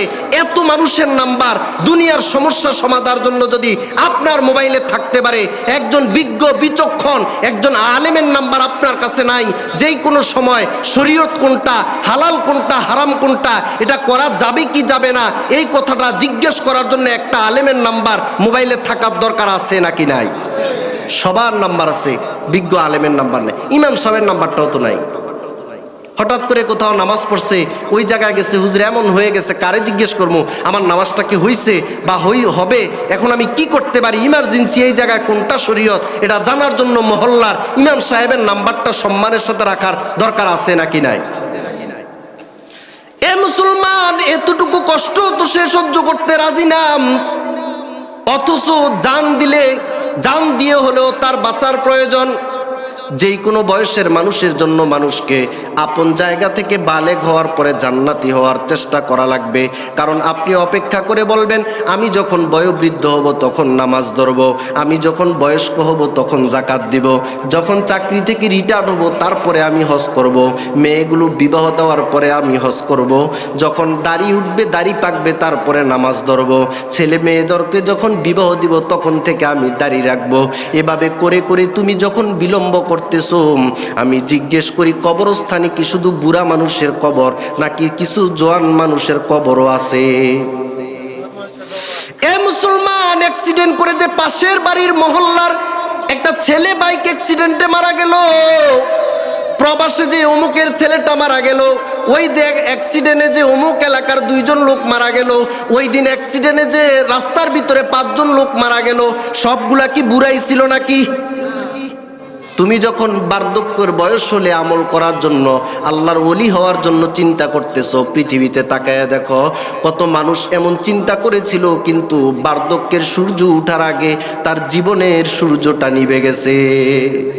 সাহেল সে লাগেগা কবি মেরা ইয়ে সাফিনাম, साहिल से लगेगा कभी मेरा ये सफीनाम, देखेंगे कभी शौक से मक्का वो मदीना, अगर सुन्नते नबवी की करे पैरवी उम्मत, तूफान से निकल जाएगा फिर उसका सफीना। ए मुसलमान, জোয়ান কালেও আপনাকে ওলি হওয়া লাগবে। আপনার যেই ছেলেটা মাত্র ইন্টারমিডিয়েট ভর্তি হয়েছে, দাখিল পড়ে, আলেম পড়ে, হাই স্কুলে পড়ে, ওই ছেলেটাকেও আপনি নামাজের সময় যাইতে ডাক দেন কিনা? এখন ডাক দেয় না। ছেলেটা পড়ালেখা করে একটু পরেই তুই স্কুলে যাবে, বাবার জান্নাতে যাওয়ার জন্য মসজিদে যায়, আর পোলাটাকে জাহান্নামে পাঠানোর জন্য বাসায় মোবাইল টিপে একটু বলেও যাইতে পারে না। এমন আছে নাকি না? আপনি আপন জায়গা থেকে শুরু করেন। আজকের আলোচনায় এই কথাটা, মেসেজটা দিয়ে যাওয়ার চেষ্টা করেছি। আপনি যেই বয়সের হন, যেই কর্মের হন, আপনি কৃষক হন, শ্রমিক হন, চাকরিজীবী হন, আলেম হন অথবা নন আলেম হন, আপনি যেই শ্রেণীতে থাকেন সেই শ্রেণী থেকে যদি আপনি আখেরাতের জন্য একটু একটু করে চেষ্টা করেন, সেই জায়গা থেকে আল্লাহ আপনাকে আল্লাহ রহমতের কোলে তুলে নিয়ে আপন প্রিয় বান্দা হিসাবে কবুল করে নিতে পারেন কি পারেন না? আপন জায়গা থেকে আল্লাহ সকলকে আল্লাহর ওলি বানাইতে পারেন কি পারেন না?